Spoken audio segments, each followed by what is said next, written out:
매일 성경과 함께하는 오늘의 큐티 시간입니다. 3월 14일 오늘의 말씀은 마가복음 11장 12절에서 26절입니다.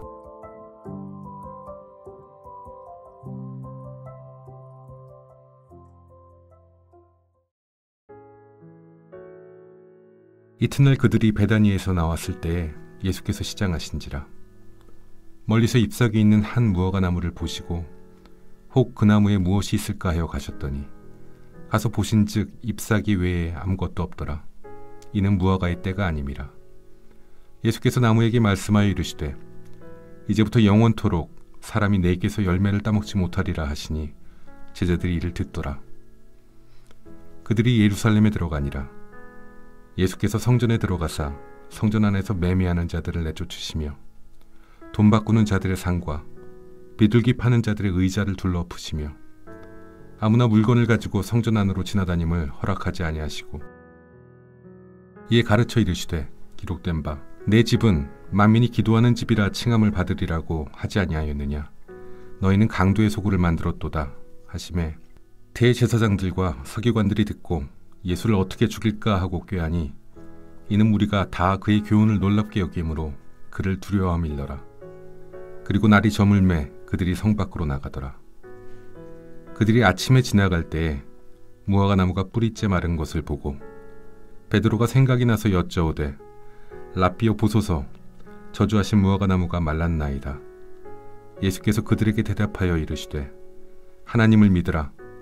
내가 진실로 너에게 이르노니 누구든지 이 산더러 들리어 바다에 던져지라 하며 그 말하는 것이 이루어질 줄 믿고 마음에 의심하지 아니하면 그대로 되리라. 그러므로 내가 너희에게 말하노니 무엇이든지 기도하고 구하는 것은 받은 줄로 믿으라. 그리하면 너에게 그대로 되리라. 서서 기도할 때에 아무에게나 혐의가 있거든 용서하라. 그리하여야 하늘에 계신 너희 아버지께서도 너희 허물을 사하여 주시리라 하시니라.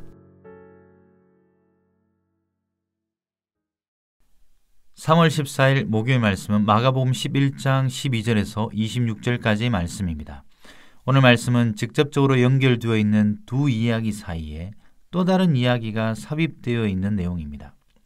마가복음에서 우리는 이런 형태의 본문을 자주 만나게 됩니다. 흔히들 두 이야기 사이에 또 다른 이야기가 샌드위치처럼 끼어 있다고 해서 샌드위치 구조 혹은 끼워넣기 구조라고 말하기도 합니다. 오늘 본문은 이 샌드위치 구조의 전형이라고 할 수 있습니다. 먼저 서로 직접적으로 연결되어 있는 두 이야기 중 첫 번째 12절부터 14절까지의 말씀입니다.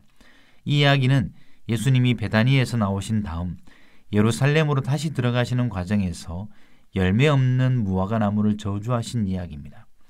그런 다음 이 이야기는 20절 이후에 다시 무화과 나무 이야기와 이어지는데 그 사이에 또 다른 이야기에 해당되는 15절에서 19절 내용이 끼워져 있습니다.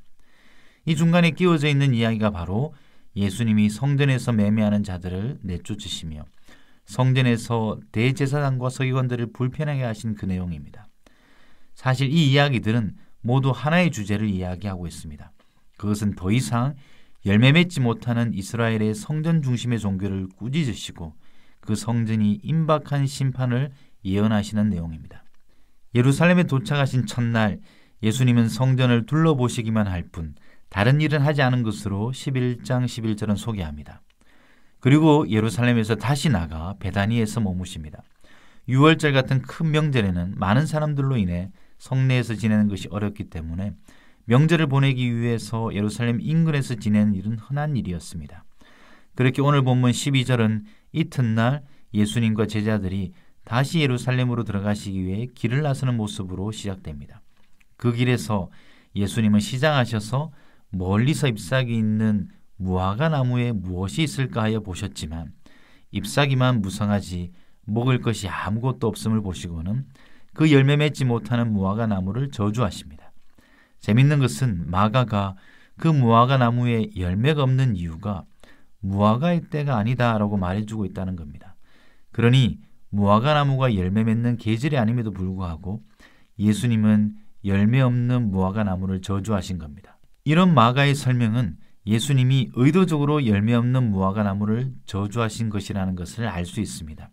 더 설명하자면 예수님은 지금 무화과 나무에 유감이 있는 것이 아니라 이런 행위를 통해 무엇인가를 말씀하시고 싶어 하신다는 겁니다. 예수님의 이런 행동은 구약의 예언자들이 흔히 했던 일입니다. 자신의 삶이나 특별한 상징적 행위를 통해 메시지를 전하는 것을 말하는데 흔히 상징행위라고 말합니다. 예수님이 전하고 싶으셨던 메시지는 이어지는 성전에서 행하시는 일을 통해 좀 더 분명해집니다. 마찬가지로 성전에서도 예수님은 상징행위를 보이십니다. 그것은 성전 안의 상거래를 내쫓으시고 무질서를 바로잡으시는 거침없는 모습입니다.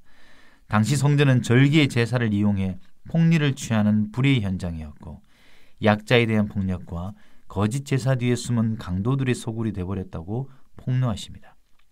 무엇보다 만민이 기도하는 집인데 이방인을 위한 뜰은 그들의 상거래를 위한 장으로 전락해버렸습니다. 예수님은 그들의 상을 둘러부시고 물건을 가지고 성전 안으로 지나다님을 허락하지 않으시는 매우 적극적이고 파격적인 상징 행위를 보이십니다. 그런 다음 그 현장에서 당신께서 하시고자 하시는 말씀을 전합니다. 바로 이사야 56장 7절, 예레미야 7장 11절을 언급하시면서 당신의 행동에 누구도 반기를 들지 못하게 하십니다. 바로 성전은 만민이 기도하는 집인데 너희가 강도의 소굴로 만들었다고 신랄하게 꾸짖으십니다. 예수님의 이런 상징 행위와 말씀은 원래의 기능을 상실한 성전 체제의 종말을 의도하셨습니다. 실제 13장에서 성전의 심판을 구체적으로 예고하십니다. 이런 예수님의 행동이 대제사장들과 서기관들에게 몹시 불편함을 준 것이 분명합니다. 왜냐하면 이들이 이 사건으로 인해 예수님을 어떻게 죽일지 모의하기에 이르렀기 때문입니다.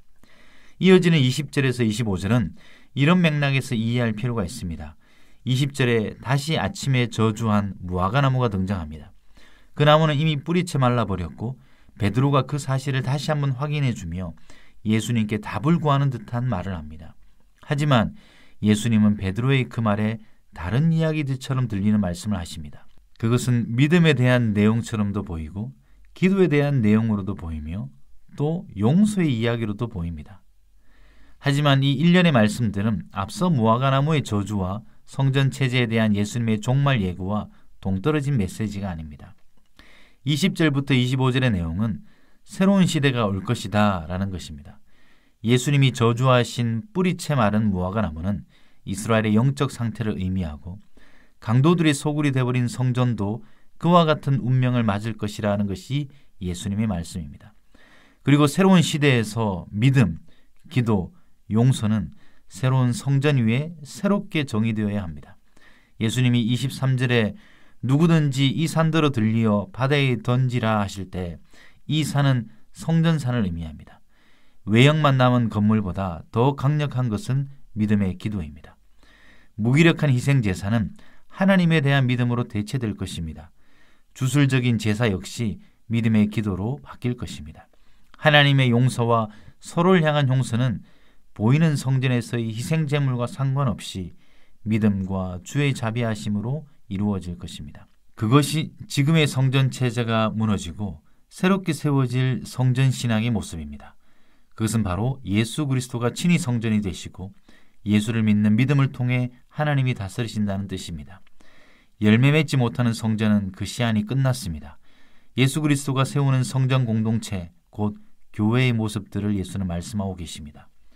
오늘 본문은 제자들에게 매우 파격적으로 보여지고 당황스럽기도 했을 겁니다. 성전을 대체하는 신앙을 상상할 수 없는 그들에게 예수님은 새로운 시대, 새로운 성전을 말씀하고 계십니다. 우리는 오늘 그 신앙을 소유한 사람들입니다. 예수를 믿는 믿음으로 우리의 신앙은 세워지고 예수의 이름으로 기도하며 그 기도의 응답을 믿는 이들입니다. 예수 그리스도의 흘리신 피로 죄 용서의 능력을 믿고 그 피로 하나 된 형제를 사랑하고 서로 용서할 수 있게 된 이들이 그리스도를 머리로 한 교회입니다. 하지만 오늘날에도 열매 맺지 못하는 신앙은 무능력한 성전 체제처럼 우리 곁에 존재합니다. 외형과 겉모습의 화려함은 자칫 입만 무성한 무화과 나무처럼 우리의 실상을 가리는 속임수가 될 수 있습니다. 경건의 능력은 상실한 채 신앙 연륜, 교회의 역사와 성도의 숫자에만 안주한다면 예수님 시대의 성전 체제가 버젓이 우리를 위험하고 있는 것과 다르지 않습니다. 그러하다면 언제든지 우리 주님은 좌우의 날선 검과 같은 말씀으로 우리의 교회를 오늘 본문과 같이 둘러부시고 경고하실 수도 있습니다. 오직 예수 그리스도가 중심이 되는 신앙 공동체로 세워져서 열매 맺는 신앙, 만민이 기도하는 교회로 세워지는 이 시대의 참된 교회가 되길 바랍니다. 기도하겠습니다. 주님, 오늘도 주님의 준엄한 말씀 앞에 섭니다. 2000년 전 성전에 들어가셔서 열매 맺지 못하는 이스라엘을 꾸짖으시고 고발하신 주님 앞에 섭니다. 간절히 기도하는 것은 열매 맺지 못하는 교회가 되지 않게 하여 주시옵소서. 참된 믿음을 잃지 않게 하시고 믿음으로 기도하는 교회가 되게 하여 주시옵소서. 기도의 능력을 경험하길 원합니다. 죄 용서의 은혜를 경험하게 하여 주시옵소서. 서로를 용서하는 살아있는 교회가 되게 하여 주시옵소서. 예수 그리스도의 이름으로 기도드립니다. 아멘.